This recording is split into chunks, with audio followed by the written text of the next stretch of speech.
Hi everyone, welcome to Border Tanks with stewiejp.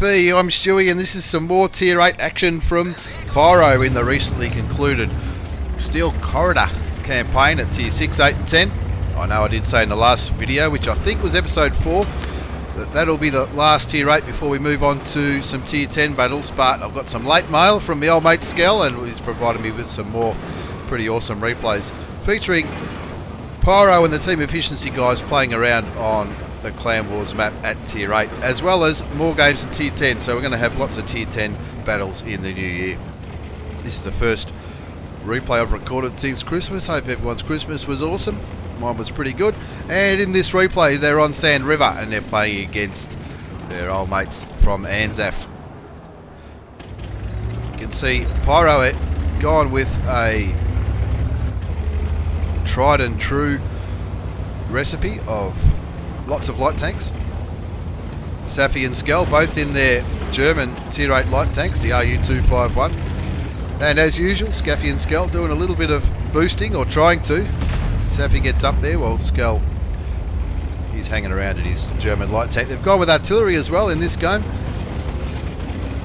1 artillery and 9 light tanks. Apart from the 2 German light tanks, they've gone with the tried and true method of heaps of Russian T-54 lightweights. Very popular tank at Tier 8 Clan Wars skirmishes and general good times. 4 of the ANZAF tanks have been spotted and it looks like they're going pretty heavy in this matchup. 3 T-32 American heavy tanks and 1 light tank spotted so far. Skull getting up into the northern part of the map to try and get a bit of vision for his team, and as usual you can see looking at where the tanks are on the minimap from PYRO. Skell here would be providing vision throughout this entire area, and all these guys looking down the southern side, which looks like that's where the majority of the ANZAF players are. Skell just poking and prodding on that middle ridge line just to see if he gets lit, and also to see if he can light something else up. You can see he likes running food in his Russian light tank, the chocolate, and of course the chocolate gives a bonus to all parts of the tank, all crew skills, perks. So it'll make you a little bit harder to be seen, but it'll give you a little bit more vision, a little bit quicker reload and aim time, and I guess it all adds up, as long as you don't get set on fire. Still just the 4 tanks spotted, and they're just repositioning themselves. You can see a couple of T-54 lightweights. Looks like they're going up to make sure they take control of that hill. As those heavy tanks, they get into his render range, but they're safely tucked behind those hills. You can see one of the T-32s is down to 527 hit points, and it looks like artillery as well as those light tanks, probably the light tanks back here, are doing a little bit of sniping, so they can. The light tanks at the front are lighting these tanks up, the light tanks at the back are chipping away at their health, and you can see 2 of them in the 500s and 1 on 1,047 hit points. So those 3 heavy tanks have taken a bit of a battering, and when you're taking artillery there's no use to rush right in and have a big all-in brawl early on. You might as well let artillery do the work and just drop shit on their heads from a distance, which is exactly what Horse of the Apocalypse is doing. Now Skull gets spotted there by the WZ-132, and instead of stopping and turning around and hiding, is getting himself down to hide under this ridgeline near the enemy flag and to keep him lit up. Obviously happy to take a hit because he knows he can put a shot into him as well. Gets that WZ-132 down to 183 hit points, but Skell's been absolutely smashed by those heavy tanks that were sort of back here, the IS-3s, which he also lit up. The IS-3 with my old mate Money Shot in there, as the 132 gets taken out of the game. But Skell needs to be a little bit careful here because he's only on 90 hit points. If any enemy tank hit him, it'll be the end of the game for him. He's picked up 449 hit points of damage and assisted in that kill on the Chinese light tank. And now he needs to pull back a little bit and conserve the health. You can see those 3 American heavy tanks now. They're at least 2 of them are not far off being dead. And Skell just looking for a bit of a Bit of a chai snipe on the side of those American heavy tanks. You can see now they're all, two of them are one shots, 117 and 275 hit points on two of the T-32s, and one of them gets done, and the other one on 418 hit points, which would be two shots for any of the light tanks, or just one artillery shell. 2-0 is the score. And looking at the minimap, you can see that the Pyro guys have got a massive advantage as far as view rate. They can view pretty much the whole map. Looking at where all these tanks are on the southwestern side, 3 in the middle and 1 up the back, they can 70 to 80% of the map is under Pyro's control, which is what they like to do. Skull looks for another chai snipey shot into one of the T-32s. The score's 4-0. It looks like the artillery as well as the light tanks on the southern side of the map have really chipped away into those tanks, especially those T-32s. Those T-32s getting really battered around there by both arty and the light tanks. It looks like to me on the mini-map, you can see just over there those 4 light tanks. They really want to get rid of Runaway Brave Sue Robin. He's an awesome player, an awesome guy, but that T-54 lightweight is lighting up all of these guys, so they need to get rid of him, and then they can outvision those heavy tanks. Skull just taking some opportunistic shots here. He knows he's on 90 hit points. He knows that he's a one shot for anyone. The score's 5-0, and it looks like those heavy tanks are heading up the north and northeastern side of the map. So Skull falling back, and Trolls, a 69er, is providing the vision from up here, from up in the hills, the vision onto those 3 Russian heavy tanks, while Skull takes a few sneaky shots into the side. He would have been seen there. His 6th sense will go off now, so he does the right thing, backs off and saves his tank. The score's 6-0. It's looking pretty good for the Pyro lads, and looking on the mini-map you can see that these light tanks are just going to focus fire and surround this T-32 in the corner before focusing on the last 2 remaining Russian tanks. T-32 goes down,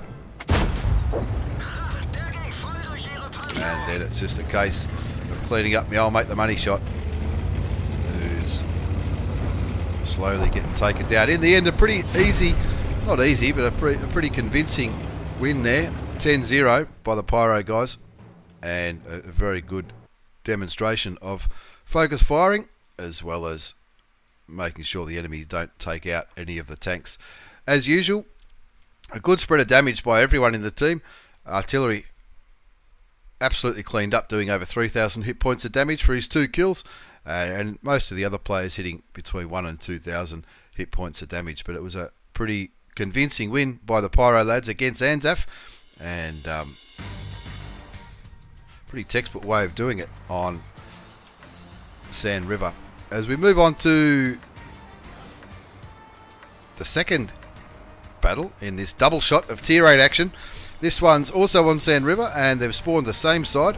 This time they're against Fury, Endless Fury, another English-speaking clan, I think.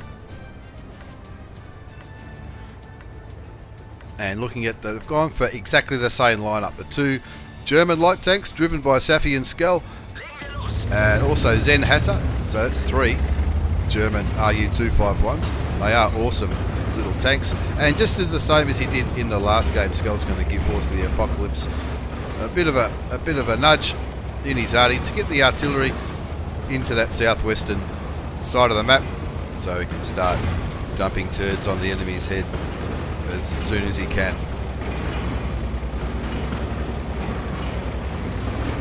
Apart from the extra RU-251 being driven by Zen Hatter, pretty much the same group of tanks, and a similar lineup of players too by the looks of it.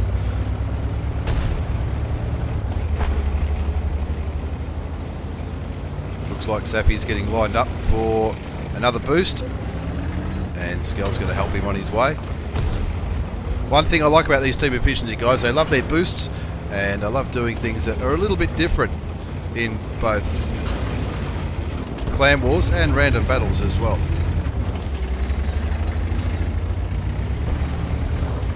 From that position, Safi will be able to get a different angle on the enemy, and it'll might be a bit of a surprise for him, getting shot from an area you wouldn't normally get shot from. That's the reason they do their boosts. So when the enemy tanks get into cover, maybe down this sand river or behind these dunes or buildings, it's a different angle that they might not be under complete cover like they might normally be. Just like the last game, Skell's going up north to scout the north. He's already spotted that T-54 lightweight. At AMX 39 he's been spotted close to base. Skell hasn't been spotted, but he's picked up a little bit of spotting damage on that T-54 lightweight. Probably some snipey shots by these T-54 lightweights here. Maybe back here, but they're probably a little bit too far away. You can see in the chat, Wild Pudge is already letting his team know that we think they might have two artilleries going by, I dare say, two successive shells bouncing off somewhere on the map.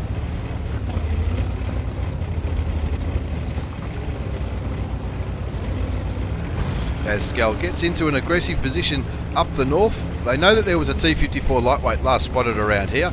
Now this AMX 1390 could be anywhere, but he's also spotted a T-49, a very unusual choice for a Clan Wars game because they take so long to aim. Artillery gets rid of the derp T-49 after Skell puts one shot into him. So they're already up one zip. And because one of these players up here says unknown, that might be because he's picked up some damage from an artillery, from an unspotted tank. Generally it's artillery. T-54 lightweight gets spotted on that hill, and so Skell does the right thing and he's waiting for his old mate Party and Trolzer 69er in their T-54 lightweights. He's waiting on them to catch up before they start engaging these light tanks. Looking at the mini-map though, they've got a good presence on the southern flank. So looking again, this is what Pyro do so well. They maintain vision on just about all of the map at once. Skell obviously gets spotted, and the T-54 light up the top shoots and misses, but all this light tank in the middle will be spotting this central area, and these guys, not only are they spotting the southern area, they're advancing pretty rapidly towards where the enemy are. They've got a T-54 lightweight in the southeast corner.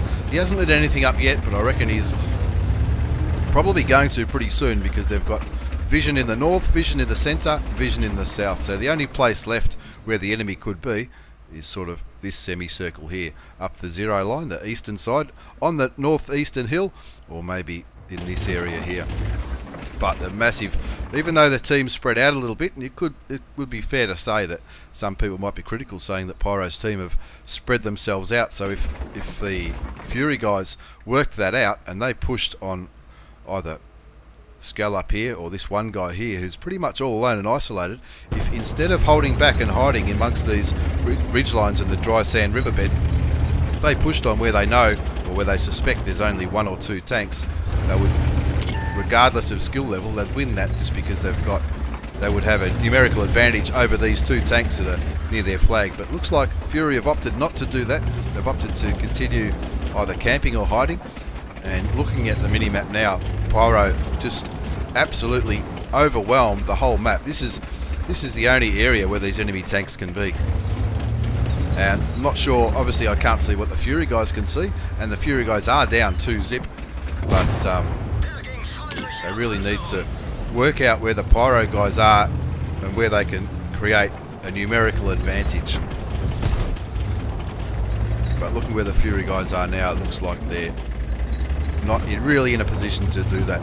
If they all had a win up here and pushed onto Skell, they would have won that battle and then maybe been able to take out these guys in the middle. But that's just my opinion. I'm no expert on Clan War tactics. Skell puts a shot into the T-54 lightweight, takes one in return, but he's pretty sure that he can beat him on the reload.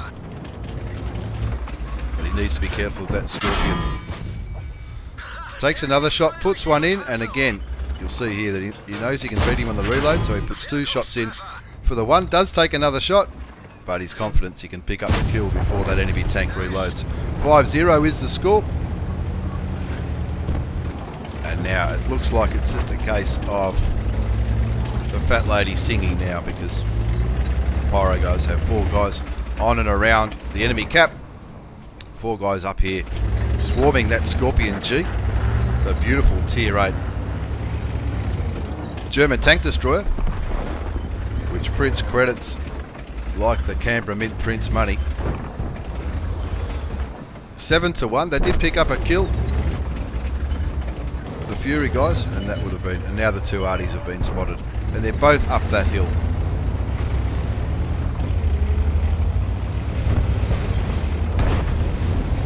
It sounds like the Artie just fired, and now this is the case, just like in a random battle when there's only a couple of artilleries left, where everyone just swarms onto those Arties and takes them out of the game.